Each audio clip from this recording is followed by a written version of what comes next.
Now coming to the bundle of his recording. This is a newer concept. Some of you might not have heard it. What is this bundle of his recording? Sometimes they will be trying to record, especially in conduction blocks, they will be trying to record the individual activities of AV node, his bundle and the Purkinje fibers. So for this, what they do is they insert an electrode and place it inside the heart. It is not lying outside, it is in the chambers of the heart, and they place it near the tricuspid valve. Tricuspid valve. Whenever they place it near the tricuspid valve, what happens here is they are recording three different segments of waves, and all three segments have some clinical implications. The first one is called as the A wave, second one is called as the H wave, then last one is called as the V wave.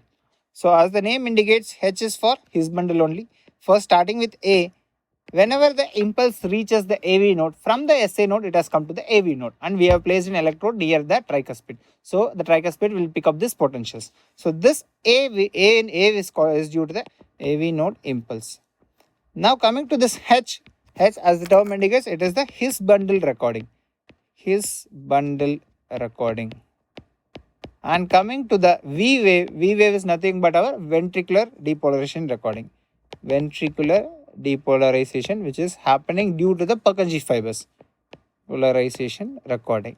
So what is the utility of this is, there are various intervals that can be calculated and their normal values are there, and if there is a delay in that, we can exactly know which point is creating the conduction delay. So along with this a bundle of his recording, whenever you record an ECG also, we can get some additional information. So whenever we record an ECG, this is the P wave and this is the QRS complex. So the P wave is the atrial depolarization. And from the P wave, if I try to find out till the A wave, what is this A wave? This A wave happens only when the impulse reaches the AV node. So from the P wave, if I try to find the distance till the A wave, what is that? This is called as PA interval. This PA interval will give me the time taken to get the conduction done in the internodal fibers. So it is the time in the internodal fibers. Internodal fibers. So if there is any defect in the internodal fiber conduction, then this time duration will be prolonged. So what is the normal time duration? Normal time duration is 23 milliseconds. It is in milliseconds. If there is prolongation, then it is having some defect. Now coming to the second interval, that is AH interval. So from the AV node, it is the time taken to reach the bundle of his. So this time taken is representing the AV node conduction delay, obviously conduction delay. Because once it reaches, then only the conduction can happen in the ventricles. So this duration is called as AV nodal conduction delay. So what is the normal duration? It is around 90 milliseconds, 92 milliseconds. Now coming to the final interval, that is HV interval. This is the time taken for the bundle of his to go and reach the ventricles. So this normal time duration is around 47 milliseconds.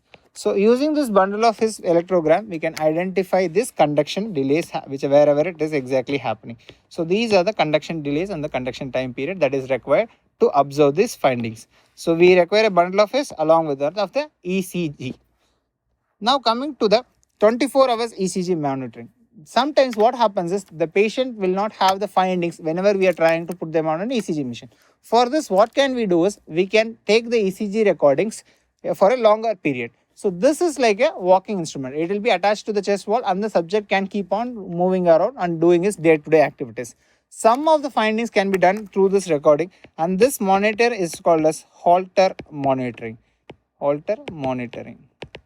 This is very important clinically. It is helpful to evaluate some of the disorders in some patients. So this 24-hour ECG monitoring is called as Holter monitoring. This is the most advanced version of the ECG monitoring.